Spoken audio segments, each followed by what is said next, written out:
it's not too much. It's not selfish to try and seek a little joy. We all seek joy in things, some positive, some negative. But me and Caleb and a lot of you listening, I'm sure, find joy, comfort, solace, inspiration, all that stuff in pop culture. So that brings us perfectly. I'll It be does. waiting for my Emmy Award for that transition into our main topic, which is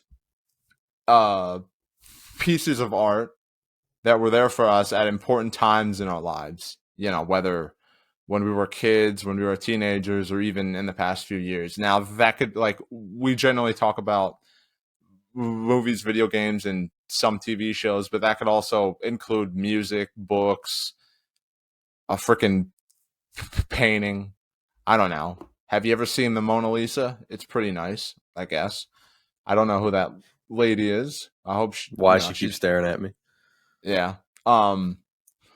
So that's what we're gonna talk about. Just a few pieces of art, and maybe even a few fictional characters that when we return to them or even think about them, they help us keep on moving forward. So I'm gonna Hey, let hold on, you. real quick. Let me. I actually have a live. I have a live feed right now of our studio audience that's just going crazy over that transition that you just did.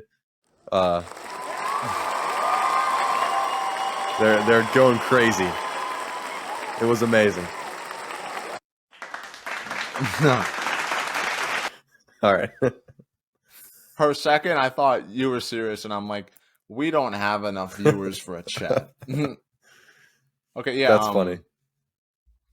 So, since you're the guest of honor, I'm gonna let you kick it off. Okay. What's one piece of media that really affected you and brought you through a tough time, or taught you a lesson during a tough time, or anything like that?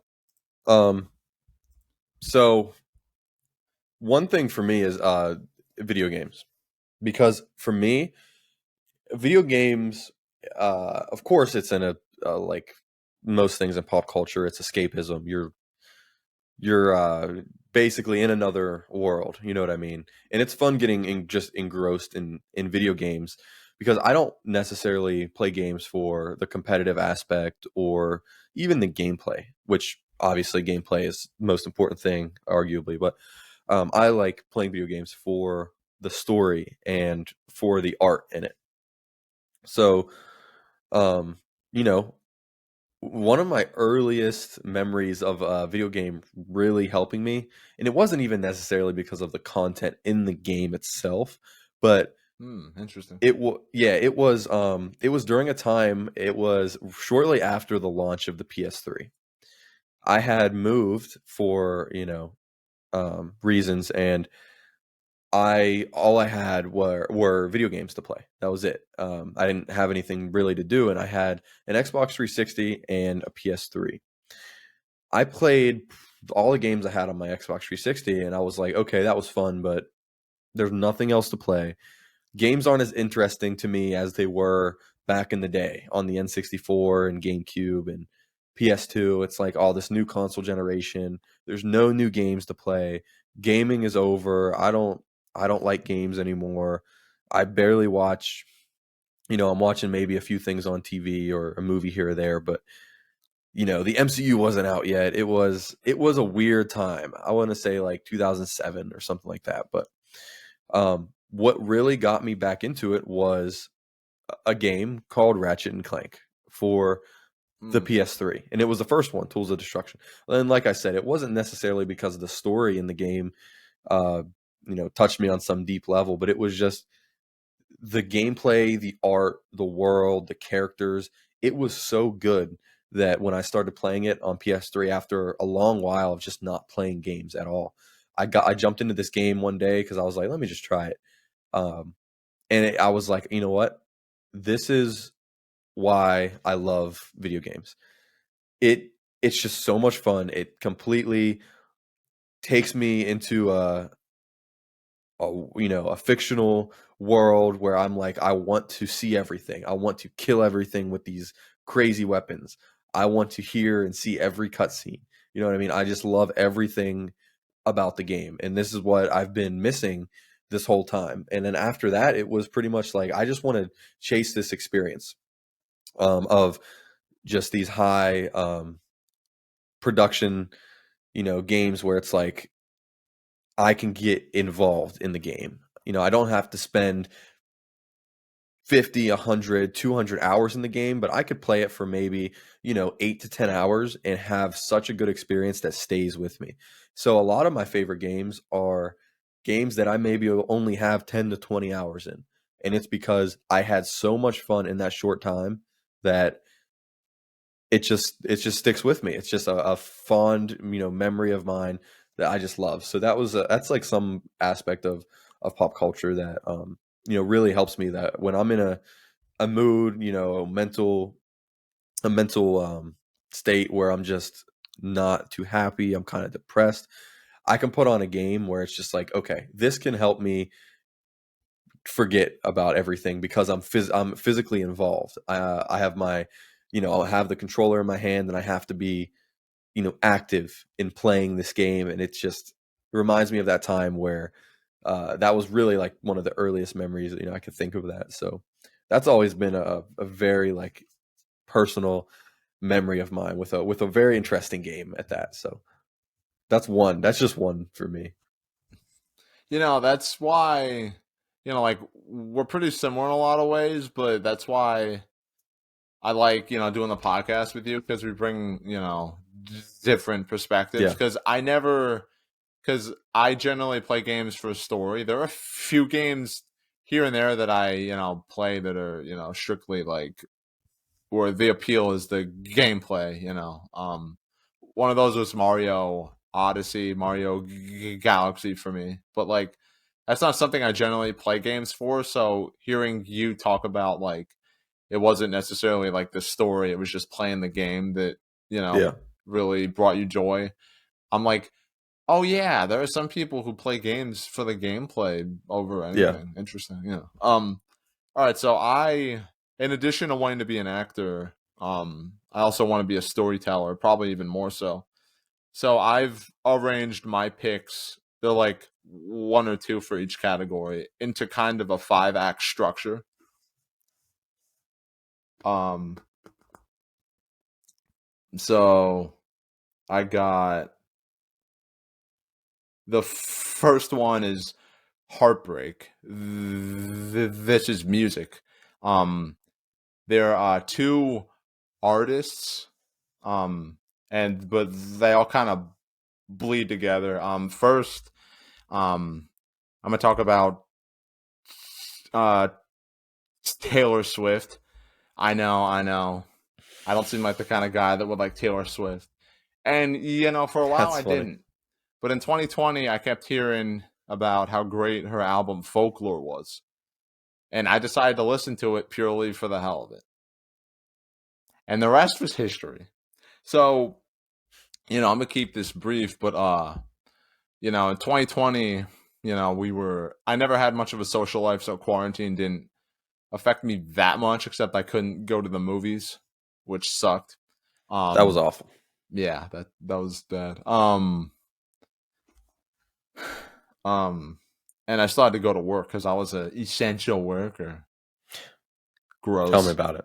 Um, but that was the year, I was kind of reconstructing my spirituality, or kind of lack thereof in some ways. And I was it. That was just the year. You talk about one time I was talking to my mom and my sister, and then like my sister was like, like she made a comment about like the year 2020, like 2020 vision, like seeing things clearly, and I was like, huh, that's interesting because that 2020 was the year of every repressed emotion that I ever had bubbling its annoying little ass up to the surface and being like, "Hey, do you remember me? I'm still here." And I'm like, "I thought I buried you. what do you do with, so I think we all went through that during the pandemic. oh yeah, dude. What a time. If I was quarantined, it would have been much worse probably. But I still Yeah. kind of was. So I basically realized that I had that when I was in church, a female friend of mine who had moved away, we had I had feelings for her, and then eventually she told me she had feelings for me, but we just were on totally opposite paths, kind of thing. It just never happened. Like we both knew it wouldn't work and I stuff. see where this is going. Yeah, and then I realized that she was actually the first woman I ever loved. And it took me a long ass time to get over her because I process my feelings like a sloth does literally anything. So, you know, uh, there are a few Taylor Swift songs, off of her album Evermore. One of them's called uh, Coney Island, named after the city in New York. And then it's this one lyric. I'm sitting on a bench in Coney Island, wondering where did my baby go. And it's like I just love how like music can say things that you're feeling. And then she has this album named Red that was like, like because the other albums had a few songs that reminded me of that, but I listened to Red later than some of them, and like just song after song I just be at work and I'm like, whoa, whoa, whoa, whoa. I can't be getting emotional at work. Come on now. What the hell is this? Like it was, it could just like help me. It kind of like brought me back to like that feeling of being a teenager and just being like sad about somebody that you like. But like and then freaking Jaden Smith, son of Will Smith and Jada Pinkett Smith. Oh my. Yo, I chill. I'm not gonna get into that, but Chill. he has these two albums called Sire Syre, and then Iris Erys, which is Sire backwards. So he describes Sire as like this character he created, who's like the modern day Cupid. He's like this like really romantic guy. He's like the embodiment of love.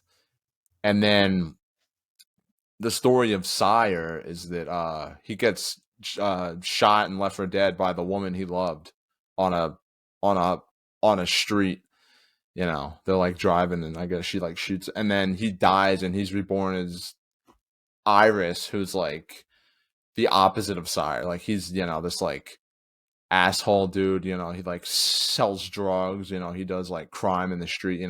He's hard. He doesn't have any emotions. He's like strictly business, toxic masculinity. And like he has this and then he dies and then Sire's resurrected. And then, it was just like, like cause I have a hard time articulating my feelings.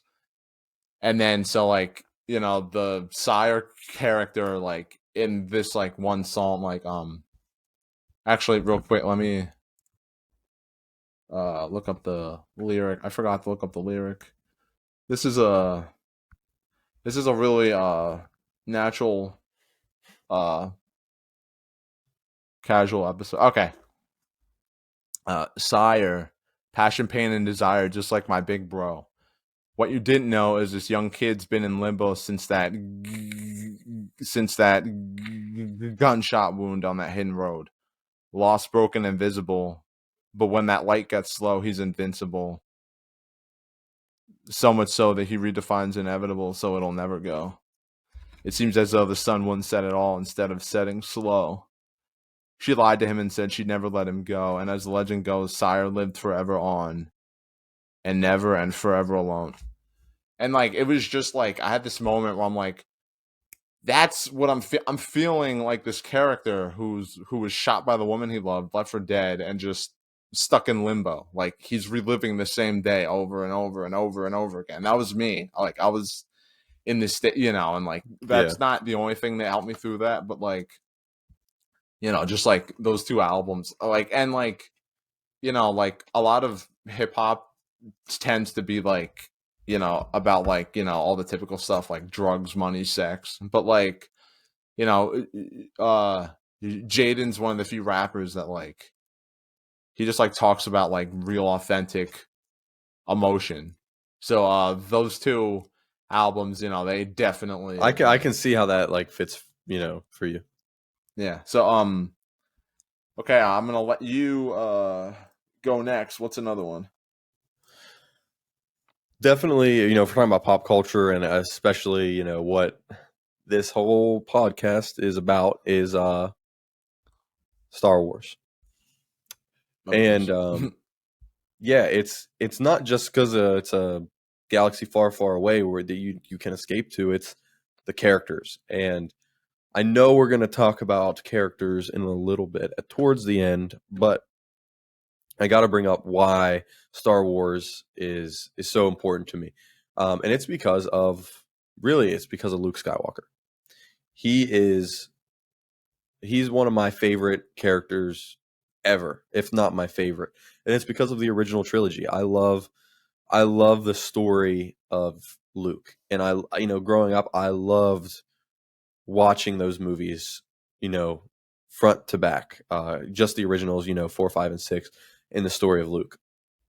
Absolutely loved it. His ups and downs, his attitude, all of that, and um, those movies, all the Star Wars, that whole world, it brings back a sense of nostalgia, which gives me pleasure. It helps, it releases that dopamine whenever I get to uh, be in that world, and it just reminds me of growing up and watching Luke Skywalker. I can't wait to talk about some more characters too, but movies just in general. Like you said, with storytelling, you want to be a storyteller. Uh, Stories told through the medium of film really speak to me. I know some people like books and some other things, but or music. Music, that's a good one. I'm a musician, myself, and to me, music speaks to me a little differently, and I wouldn't um, classify it as pop culture, but music speaks to me when I love music with no lyrics, because to me, Oh yeah. like just to me, like music, I understand the notes and the melodies and all of that, and whenever I hear a song, I can picture the notes. Then it speaks to me on a different type of uh, level. But back to the movies, the storytelling specifically, I love movies that really speak to me in different ways, like Return of the Jedi.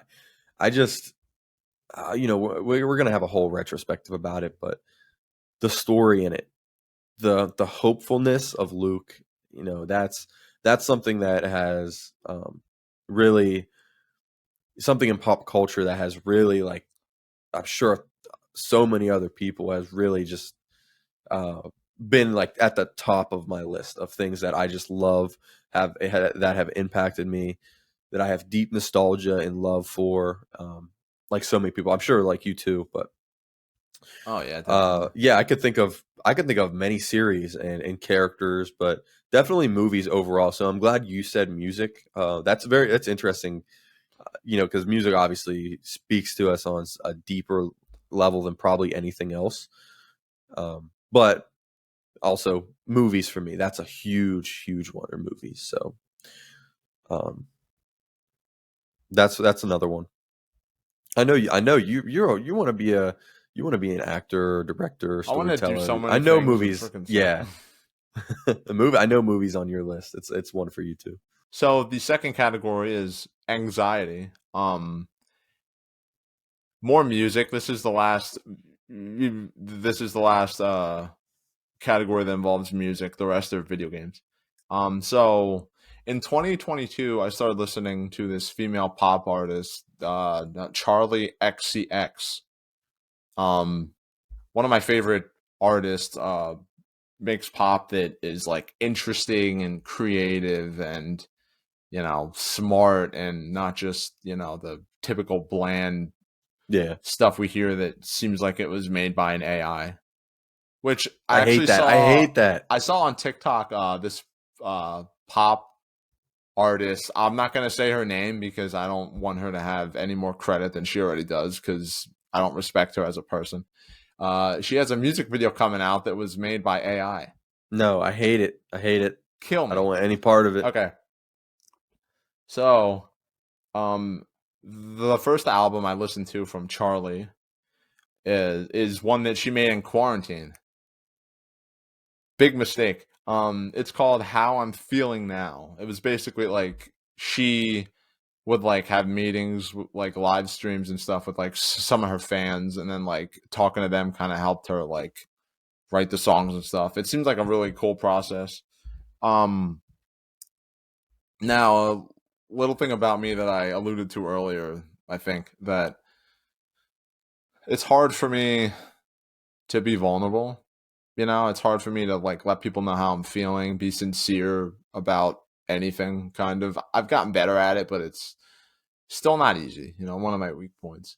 And, you know, I don't really I feel a little anxious about admitting this on the podcast, but I've come to a place where it doesn't really bother me. I've never been in a relationship, and that's a few reasons, you know, like I had a sheltered upbringing and then I spent a lot of my life in Christianity, and unfortunately my experience is that you know how a lot of people have the same experience where like they kind of micromanage certain aspects of your life. And so, you know, I like you're only allowed to date women in the church, but I never had luck with women in the church because they would always like me for a while and then find somebody who was I don't know, The struggle is more real. like the Apostle Paul or something. Sue me, all right? You know, it is what it is, you know. So that's something that's a big blind spot for me. I know nothing about that. Like I've you know, seen friends and family have experiences that I've learned from, but that's not the same as actually experiencing it for yourself. Yeah. So this absolute witch made an album that takes all of my insecurities about being in a relationship and just puts them out there. And, you know, like when you listen to something initially, you don't really notice that much because you're kind of only listening to it on a surface level. But, um, you know, like some of the songs are happy and they make me think of like, you know, like how nice it'll be when I, you know, finally get into a relationship, like all the nice things that could come with it. But she has these two songs called Detonate and Enemy. So there are these lyrics that really speak to me. It's um I don't uh, I don't love myself at all. How can you love me? I don't trust my wait. I mean, yeah. I don't trust myself at all. How can you trust me? I don't trust myself alone. How can you love me? And then her song Enemy just like wrecks me every time. It's basically about like you know, like when you're in love with somebody, it's like they're so close to you that like they're kind of your enemy because like they can hurt you more than anyone else. And then the chorus, maybe you're my enemy. Now I finally let you come a little close to me. Maybe you're my enemy. You're the only one who knows the way I'm really feeling. Now it's really clear to me. You could do a little damage. You could cut me deeper. Maybe you're my enemy. Baby, you're my enemy. And like even that like, you know, like every time like sometimes when I'm feeling down, I'll listen to this album, you know, and like it just Yeah. I don't know, like they're like just the melancholy of it and like just like you know, because that doesn't happen that much. Where like I'll like watch a movie, play a game, listen to an album, and like the creators are just in my head. You know, so Yeah. this is an album that I could still listen to now, and it still resonates. You know, because it's like And it helps me face some of my anxieties about you know love and stuff, but it also like kind of makes me optimistic about that. Like it's a mountain to climb, it's a battle to fight, but like on the other side of it is you know something really special that you don't really find that much, and it's worth, the journey. So Yeah. that's And good. I actually have a great uh I have a great pick after that one. So you want me to get into mine? So yours was you were talking about how you're talking a lot about anxiety with that one and feeling of being anxious. Um my pick is actually I want to get a little fourth wall here and talk about podcasts. Mm, Podcasts are a thing that I have actually loved for a very long time. I think the first time I started listening to podcasts it's either 2010 or 2011. So it's been a good 12 years now, maybe longer that I've been listening to podcasts. And one of the first podcasts I got into was a religious podcast. And it's funny because I might transition soon into a religious podcast of some sorts. But anyways, one podcast I listen to is a PlayStation podcast, and it actually, it was an episode just like this, talking about some aspect of mental health, and they were talking about anxiety. And I had no idea really what anxiety was, and podcasts helped me understand what anxiety is and mm. that I have anxiety pretty bad. Um, so that's just that's something that has really helped me and really changed my life in a lot of different ways. Listening to all kinds of different podcasts. I listen to gaming podcast. I listen to movie podcast, specific Star Wars podcast about everything, tech, comedy podcast, conspiracy podcast, everything, religious podcast. I mean, you name it. I just love them. You get to you get to hear people talk like they were having conversations with their best friend, or just normal conversations about things. It's not, it's almost like how you're talking about movies, or and how you're talking about maybe songs with their messages, but it's Yeah. like you're listening to people just have conversations about it. And that doesn't sound like revolutionary, but it kind of is in a way, with the way that it's framed and the way that it's put out there in this modern uh, medium and context with podcasting. And it's kind of a little full circle, because now here I am on a podcast talking about it. So Yeah, listen to people talk about things is really therapeutic in a way, because yeah, it's like, like, oh, I'm not the only one feeling this, or like, oh, I never looked at my problem from that angle. Like, it's, I think like that's, I think like podcasts are cool because they kind of simulate the effect of hanging out with people, but you're yeah, actually not, obviously. yeah. Which is why I like to keep it. We were just talking about this earlier. Keeping it loose, kind of just talking, because that's what a podcast is. A podcast is just Yeah. talking. So I struggle with calling this a show versus calling it just an episode or just another podcast, because we try not to write it out too strict. We really Yeah. just like to get on here and talk, which I think make the best podcasts. They're just conversations with one another, and it's going pretty well. So that's another one of my picks. So go ahead.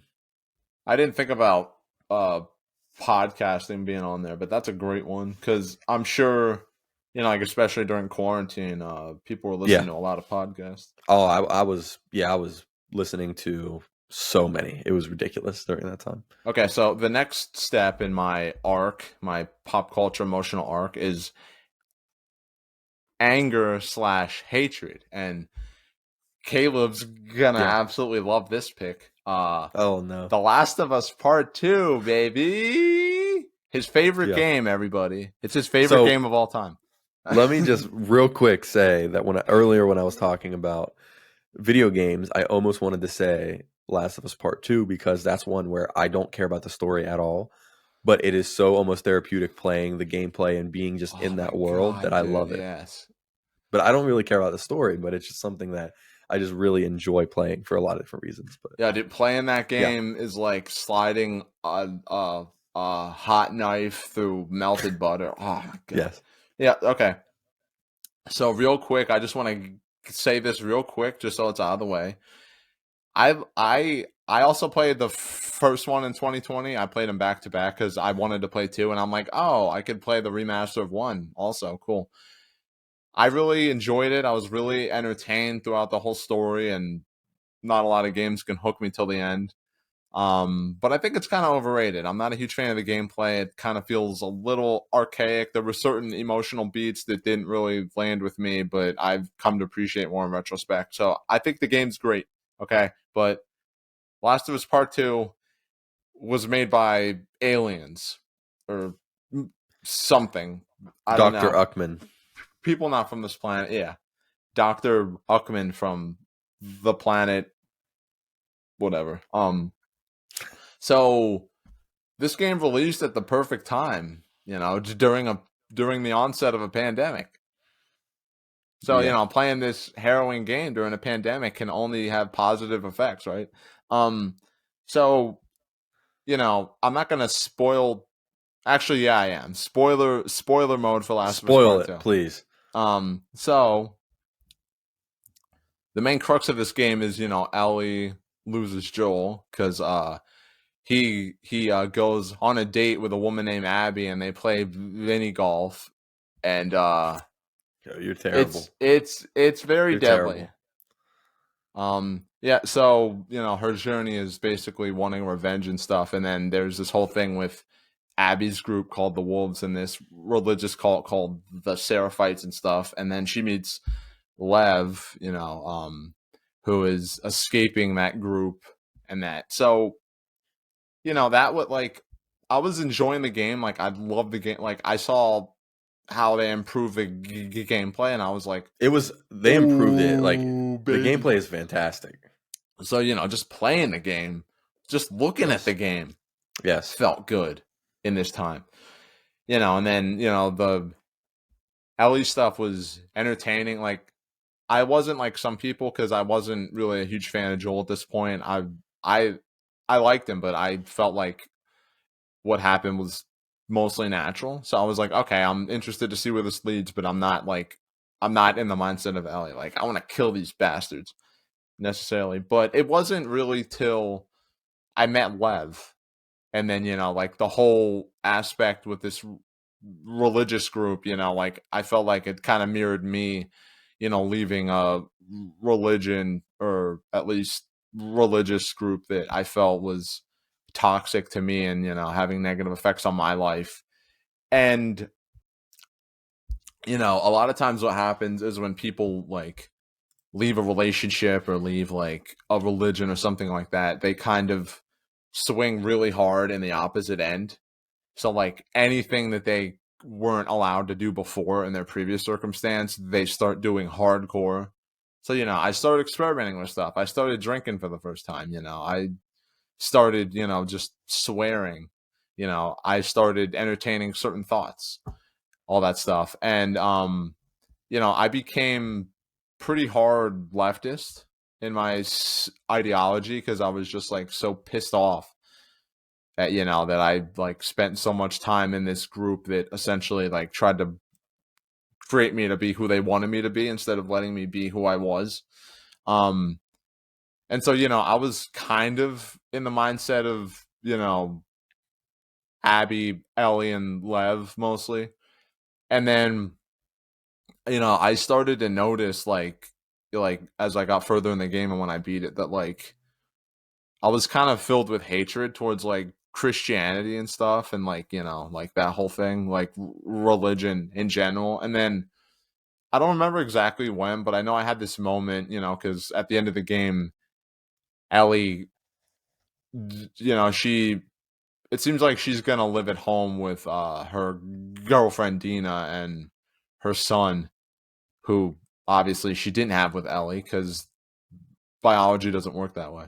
But and then like she's having PTSD about the whole thing, so she's like, I have to go find Abby. I have to finish this. And then she's like really close to killing Abby, and then she lets her go. Which is kind of ambiguous as to why, which I love that because people have their own interpretations. But I don't know. I just kind of had this moment where like I I just played this game that like put me in the mindset of, some of the characters in the struggle because I related to it.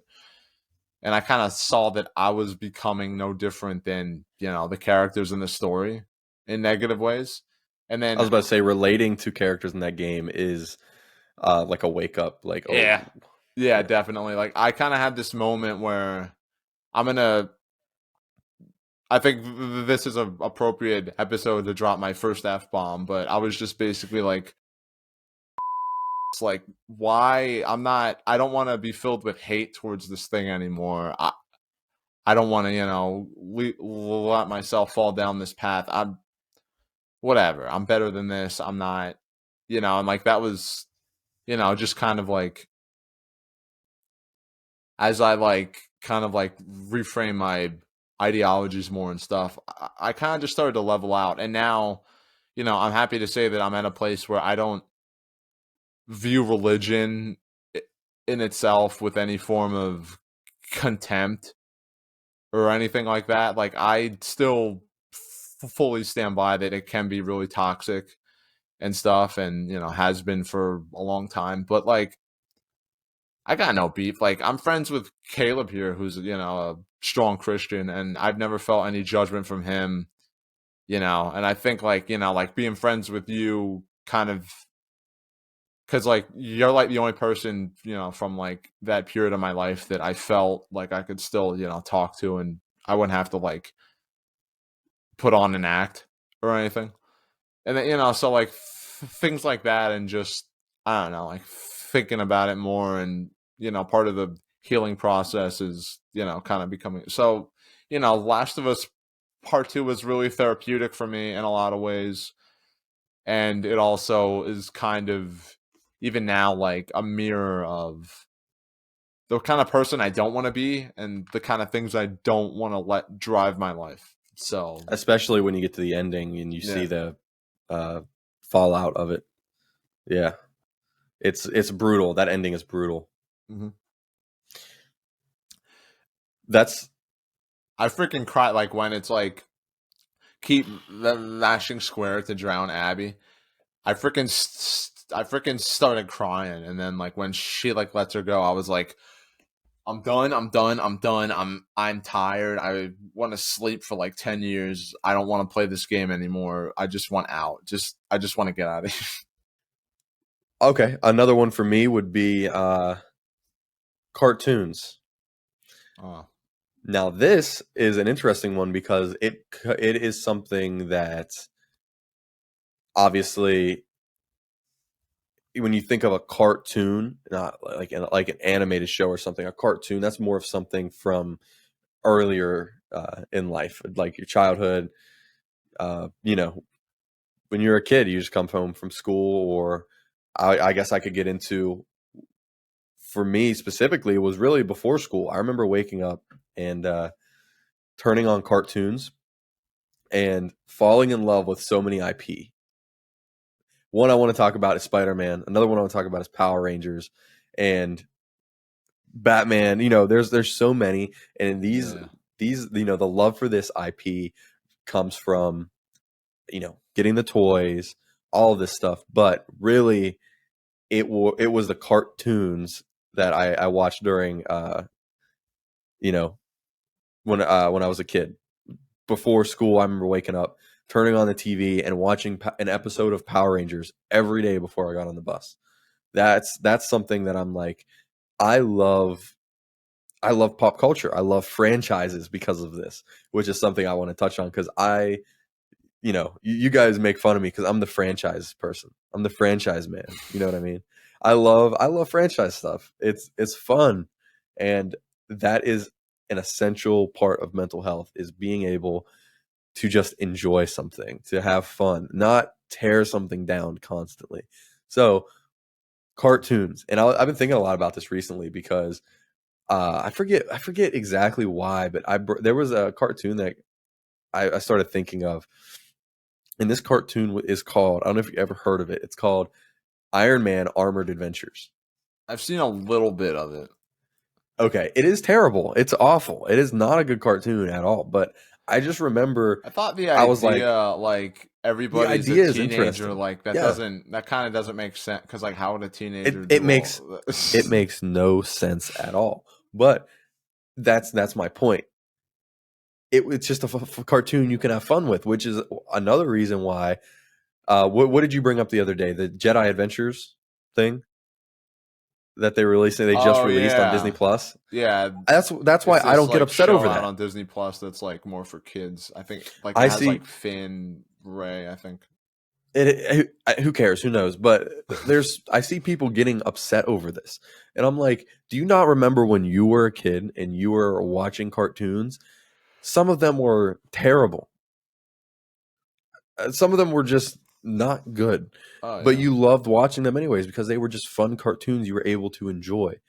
And that, that is something that I hope that we can still continue to do forever, is just enjoy things like cartoons because it's simple, it's fun. You don't have to, this it's a stark contrast for what you're talking about from Last of Us Part 2, where that is just brutal. But I'm talking about the other yeah, end of the spectrum. I'm talking about just the innocent, fun cartoons. Spider-Man. Everybody loves the Spider-Man cartoons. It doesn't matter which yeah. one. Whoever's listening has nostalgia for a Spider-Man cartoon. That is the perfect example. Uh, I love Peter Parker. I might talk about him a little bit, but cartoons, though, that's a huge thing for me that just involves joy, and I'll just leave it at that because you know what I mean. Yeah. That's the most nostalgic topic we could probably bring up, or cartoons we loved as kids. So So in like July of last year, I can't believe it's been that long. My brother passed away. Um, I'm not gonna get into specifics, but it's just there were some aspects about it that like we didn't think made sense. And then recently I found out that my mom found out that no, those things were true. And it's like one of those things where like, like I knew he was like really stressed out in his life and stuff, and he was dealing with a lot, both in his job and his personal life. And he wasn't somebody who found the best ways to self-medicate, so you can use your imagination. So, it's like you never, I don't know, it's like I never knew the guy at all, because it's like weird how like everyone has their secrets that people won't know until after they're gone. That's so crazy. So, I mean, to be perfectly honest, one of the things that's keeping me from enjoying life is the fear of death. Like I'll literally just be like watching a movie or like playing a game and stuff or hanging out with people, and I'll just randomly think, oh, one day my parents are going to die, and then I just immediately takes myself out of whatever I'm doing and I can't have fun. So yeah, that's a big cloud looming over my head is death. But uh not long after that, I've found I bought on a whim because they were on sale. These two visual novels that are on every console. I'm pretty sure, but I played them on Switch because I just like to play visual novels on Switch because it's like a book. It's Arcade Spirits, and then the sequel, Arcade Spirits: The New Challengers. Um, essentially these about they're these like they're these dating sims. Well, that's like an optional part of it. You don't have to be romantic with anyone, which I actually think is really cool. Like you can play that's the cool. game and just be platonic, because if you like the characters, just be friends with them. So like, I'll like briefly talk about both of the games. Like the first one's pretty basic. You can customize your character to an extent. Like you can like change their appearance a little bit, choose your pronouns, yada yada yada. And it's basically like you've had bad luck in your life, like your parents, moved a lot, so because they kept losing job after job and then eventually settling for like worse and worse jobs. And then so that kind of causes you to lose hope for your life and just be like, I'm not going to have any aspirations. I'm just going to do whatever. And then one day your roommate says, hey, I have an idea. Why don't you download this AI app that I have on my phone that helps you, like, it could help you like find a job and stuff. It's like it's like an assistant, like Siri, I guess, really, but like a more alive version of Siri. And then so you find a job at this arcade in this like plaza, and it's like this like rundown place, and basically you become friends with the characters and stuff, and like like help make it something great, like and That's cool. like Yeah. encourage them, to like not give up on their dreams and to dream bigger and stuff, and like you affect them in positive ways. And one of the aspects I really like was like you can respond to like certain things with like there are like 5 personality types, and then whatever you pick, that'll build you an affinity with like a certain character who matches that personality type. Yeah, yeah. That was a really cool aspect of it. And then in the second one, basically you're an esports athlete looking for a team, to like make it to the big leagues. And then that same app leads you to this arcade, and then you become part of this like rundown ragtag team. And it's basically the same thing. Like you become friends with them, inspire them to like, you know, shoot for the moon and stuff. Um, but so there are 2 aspects of the games. One of them's just the general like it was just so nice to like just like hang out with these characters. Like I would look forward to, every day on my lunch break, just firing up the game and spending more time with the characters, learning about them. It was just a positive vibe. It was just a positive, warm, cozy vibe, and that was what I needed. At that point in my life, I just needed some positive vibes. And then, I talked about like romance earlier. In the second game, there's there are these 2 female characters. One of them you meet, I think she's the first one you meet. She's this, hot redhead with a feisty personality, and I love redheaded women. Um, so first I'm like, oh, I'm playing this dating sim. I'm gonna romance her because I'm just gonna be shallow and have fun. And then I meet this other lady who she's basically goth, you know, and she has a disability, like she can't walk properly. She has to use like a cane. And I don't know, I've always had the mindset that like I wouldn't be strong enough to be with somebody who like, has like some kind of serious problem, because that would be too much for me to handle, all that stuff. And then, I've reached a point where like, I got to know her and, the other characters, and like you've reached this moment where you can choose who you want to go on a date with, and then they become your partner. And I had this moment where I'm like,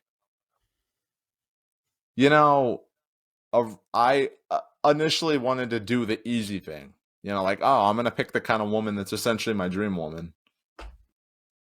But no, I'm really drawn to this lady, and I don't know what that's going to be like being with her. And then when you go on the date, basically, like, you go to this club and like you're like slow dancing with her, and like you're kind of helping her stand up. And then after like a while, she's like, I'm in pain. And then like you go to this before that, like you all took a trip to an amusement park, and like essentially like her bag with her pills got like stolen or whatever. So, and then, she just kind of breaks down, and she's like, I just wanted to have one night where my disability wouldn't ruin it. And I couldn't even have that. And, I just like sat back and I'm like, damn, I didn't expect to like, like learn a life lesson from just playing this. Like I thought this would just be, like a fun, breezy experience. But like, so I had, those positive vibes. I got to spend time with people. uh, enriched their lives and they enriched mine, both in the game and real life. But then I also,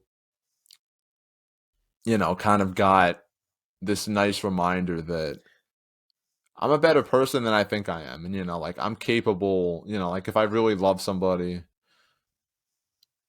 I can, make the sacrifices.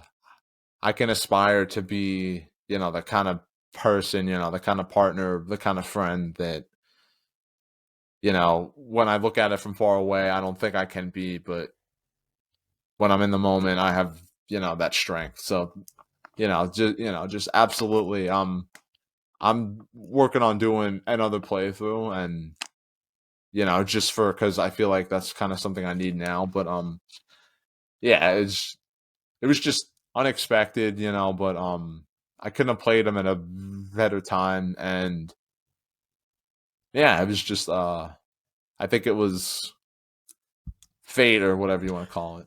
But That sounds interesting. I was looking up screenshots of it, and I get what you mean. I'm actually typing in an episode idea. Maybe we can do some time where it's specifically the stories in video games that affect us on a deep emotional level.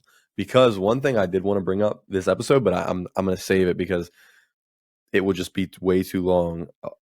It would be the stories in games like um, Bioshock Infinite, which I couldn't get into, go down the rabbit hole, or a game like It Takes Two or something like that. And those are stories that are absolutely amazing. That I think you would be blown away by both of those games specifically. I Bioshock played some Infinite, of It It Takes Takes Two. Two. Yeah. That was a game that like, like I saw like trailers and gameplay footage for it, and I'm like, this looks like the worst thing ever. And then I played Dude, it, and I'm no, it's like, one of the greatest games no, this ever. is actually like a really well designed, well thought out game.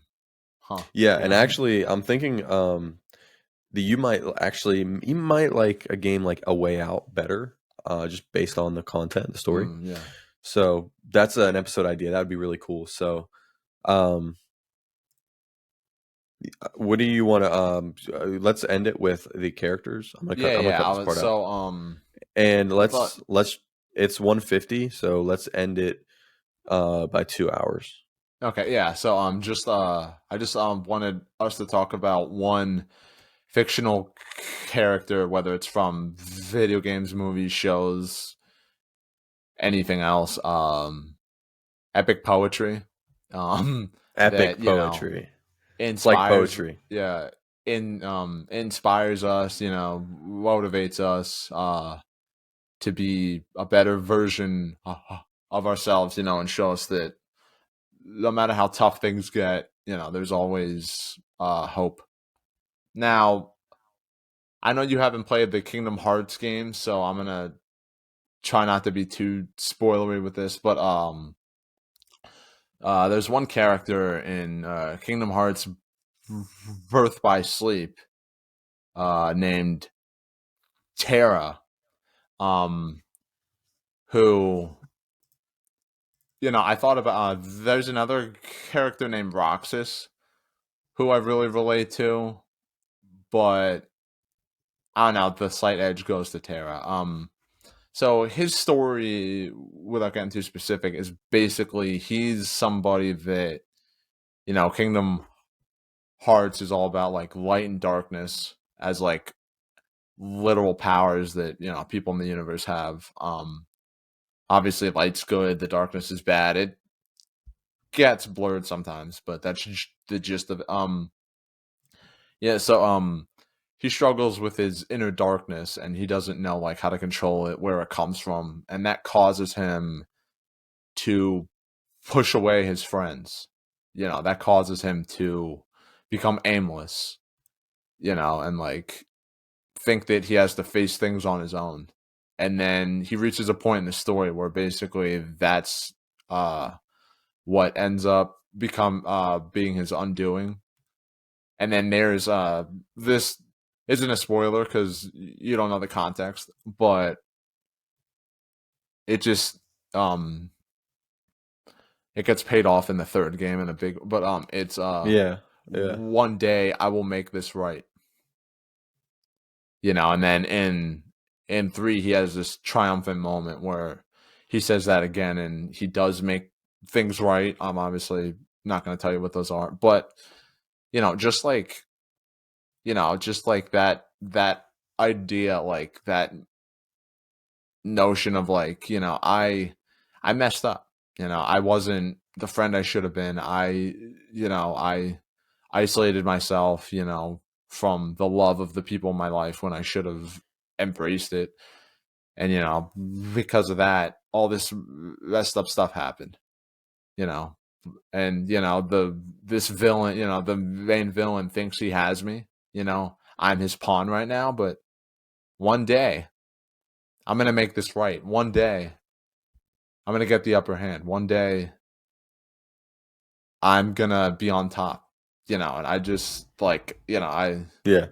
like I just love his story because he basically throughout that game in 3 he becomes a man. Like he has a lot of growth, as That's cool. do That's an the other interesting pick. characters, but I think the slight edge goes to Terra from Kingdom. And then uh the second one is, I don't know if you picked him, hopefully not, but Peter Parker. Peter Parker from any Spider-Man thing. Any Spider-Man That's thing. one of my picks. It But has to be. but Let's just both talk about it together. okay, yeah. So I'd say specifically The Amazing Spider-Man 2, hot take. Okay. I love that movie, even though It's it's a an good movie. ungodly mess. And Spider-Man Far From Home. Because in both of those movies, I saw like a side of Peter that I love the Sam Raimi movies, but I don't know, like there are like certain things about like Spider-Man 2's theming that I feel like we could probably talk about this in depth in an episode, but like I feel like it kind of fights against itself in some ways. But like in Amazing Spider-Man 2 and Far From Home, you just see a Peter who like he has so many things happening to him and he doesn't know what to do about anything. Like he's just clueless, hopeless. He has no fight left. He doesn't know what to do. But yeah, no, it was and the Amazing Spider-Man 2, I loved that, like it was like his whole downfall was that he was indecisive.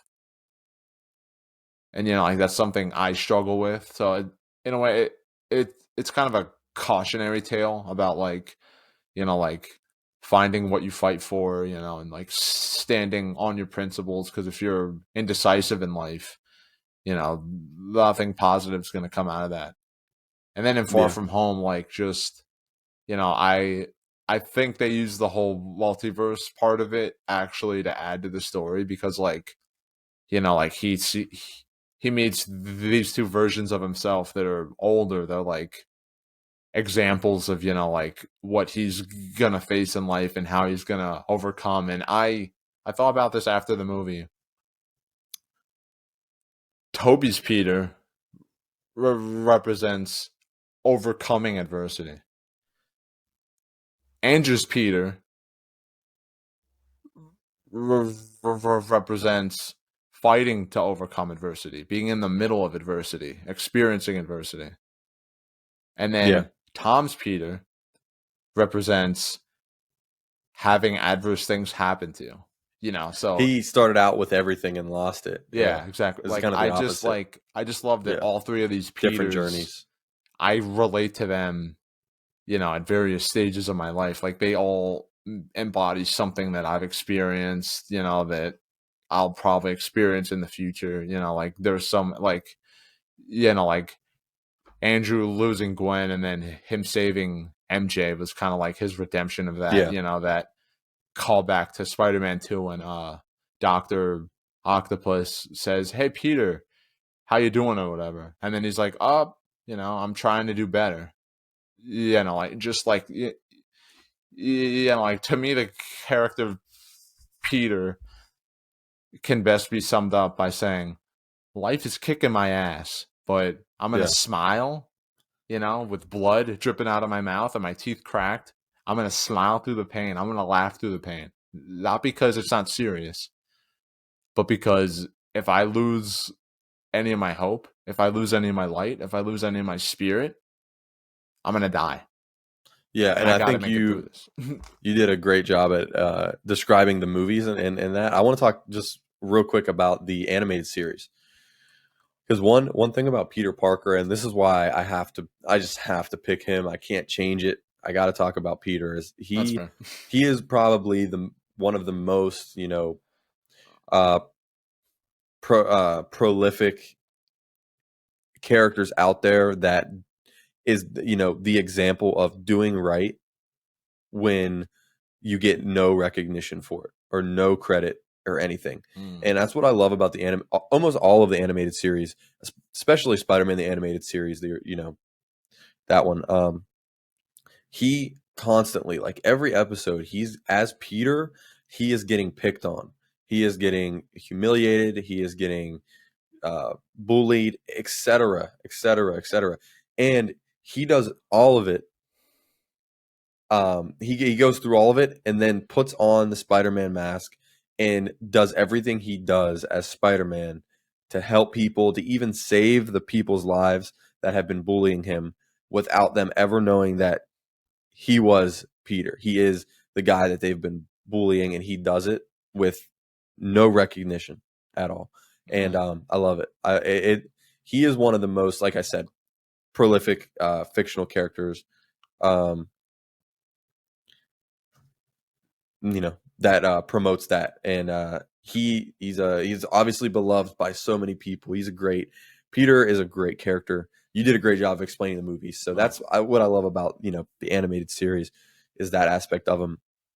So I gotta throw Peter in there. So go ahead. And then my last pick, I'm gonna have to keep it vague because you haven't played Final Fantasy VII Remake and Oh, it's fine. experienced all the rest of the compilation. But for those of you who have that are listening, Cloud Strife, the main character of Final Fantasy VII.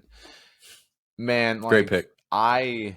him and Peter are the only fictional characters that I've seen where I look at them and I'm like, that's me. Like, that is no bullshit. 100% that is me.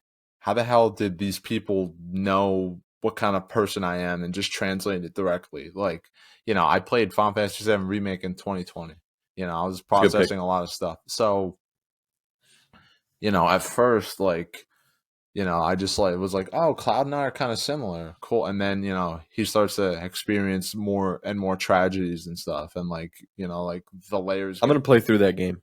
And then, so I'm not going to spoil anything, but I'll do it soon. the I'll play through nature it. of the remake, let's just say the nature of the remake kind of necessitates being familiar with what happened in the original.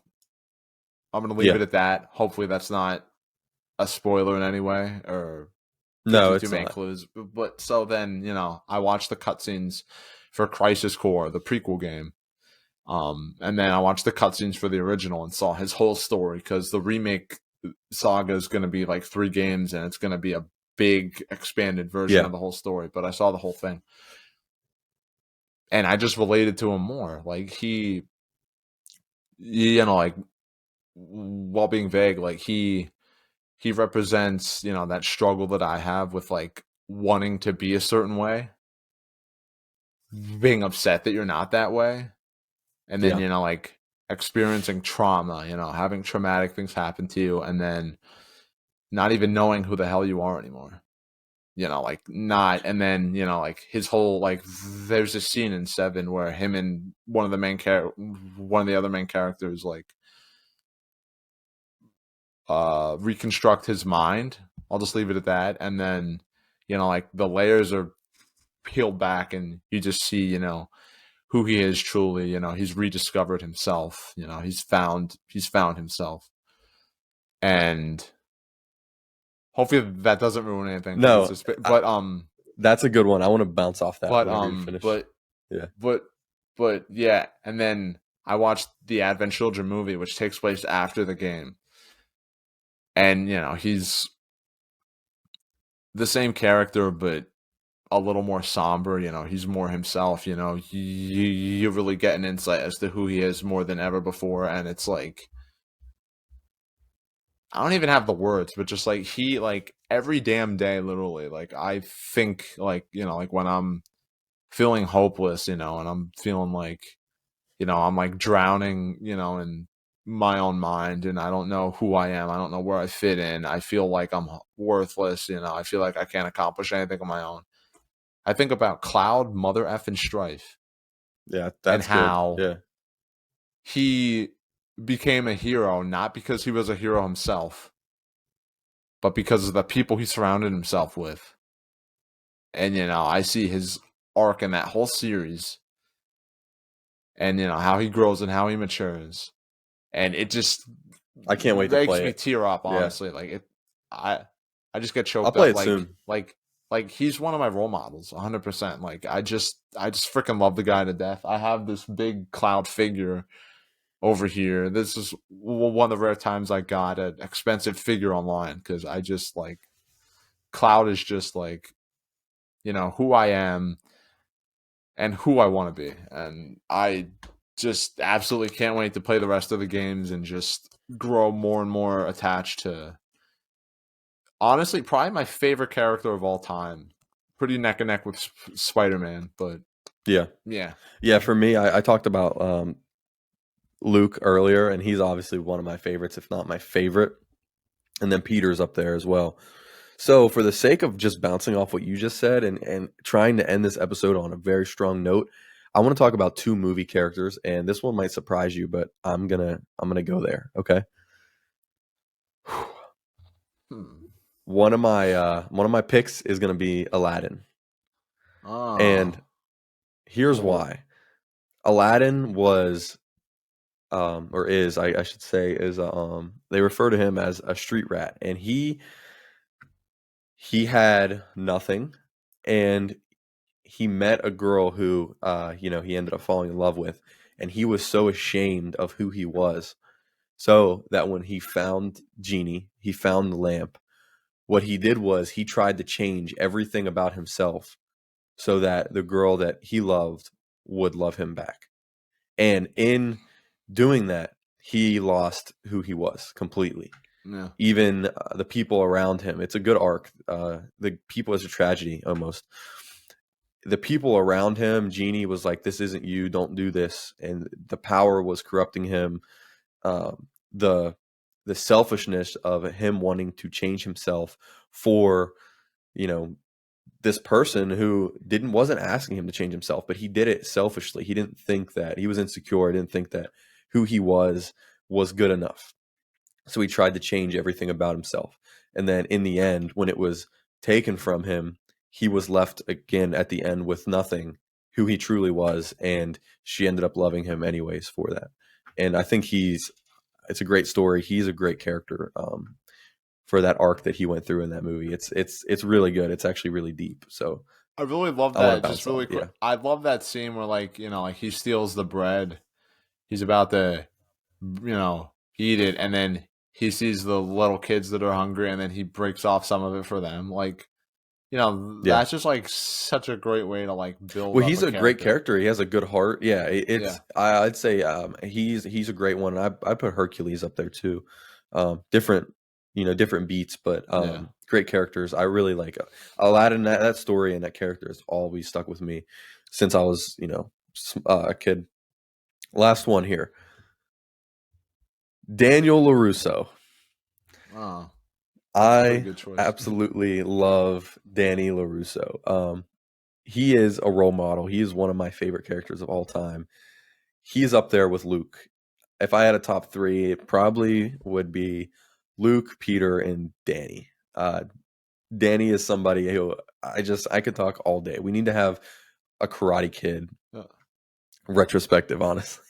But yeah, and they're so good. Cobra Kai too. We could do an Yes, entire episode because what they do with the we should do it. characters in that show is I didn't expect it. All right, let's decide this live right now. After we finish the Star Wars retrospective, what do you want to go to? Because that's on there. We could do Karate Kid. We could do another one, but I'd have to watch Karate Kid 2 and 3. It's worth it. 2 is amazing. 2, I almost cry at the end. Star Wars. Because and you know what, I was gonna actually bring it up, so I'm glad you said that because I don't want to spoil it for you if we're gonna do this retrospective. But Danny LaRusso, he is another example of somebody like Peter who constantly is just getting beat and beat and beat, but he just decides to do the right thing. And that's just, I love that character, archetype. I love that type of story. And Danny LaRusso is such a great character. He'll be my pick to end the episode, but we'll decide if we're gonna do a Karate Kid Cobra Kai retrospective. I'm assuming we'll do that. I kind of wanted to do TMNT, the movies, but That'd be fun. we could do the originals and then the 2 new ones just for fun or something. You know what I mean? Yeah. Something just dumb fun. But if you're interested, let's do a Cobra Kai Karate Kid retrospective. Yeah, Let's go. So that's it. That's my those are my picks. So yeah, those are great choices. I love a lot of people look at like the first Karate Kid and they're like, oh, actually Daniel was kind of the villain in that movie, and it's like, okay, I mean, kind of, but like, he obviously grows throughout the story, the like series, like, yeah. I think Wait, Cobra Kai really we leans got to into do that. this. Well, you have to. Cobra Kai leans into it so much. We cannot start talking about this, but Cobra Kai leans into it so much that it pulls so much from the other movies too, where you have to see 2 and 3. So that's your homework now. All right, well, that's maybe a good teaser for the future, Yes. folks. But Yes, this exactly. episode went a bit longer than we thought, but I mean that's cool because I talking about some That's all that matters. important stuff. Talking about my favorite thing ever is to talk about like how I personally relate to art. So I could talk about that stuff forever. And I want to do an episode, a series. I'll host it once you play Final Fantasy VII Remake. We could talk about your That's on thoughts my on list. that. Yeah. You could check out the rest of the compilation if you want, and then maybe get a rundown of the original, because once you do that, everything happening now takes on a whole new level, and that's all I'll say. But yeah, not to go anymore, but hopefully you all enjoyed. It's probably a little bumpy along the way, I'm still learning how to host. I've never done it before, but it was fun. It was nice talking to you, Caleb, about It was a lot of fun. Yeah. these things. It was nice to share a little bit about myself. I feel pretty good about it. I hope you, the audience, feels good about it. Yeah, I feel good about it. Thank you for hosting it. You did a great job. Oh, thank you. Thank you for your kind words, and it was a lot of fun being the guest, being in the second seat. I enjoyed it. So thank you for having me on.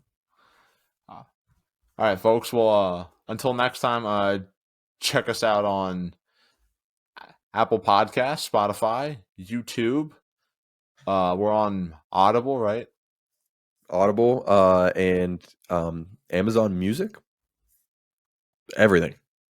Yeah, so you have no excuse. No excuse. Not to tune into our shenanigans. Have a good day or night, depending on when you watch this, and we will see you in the next one.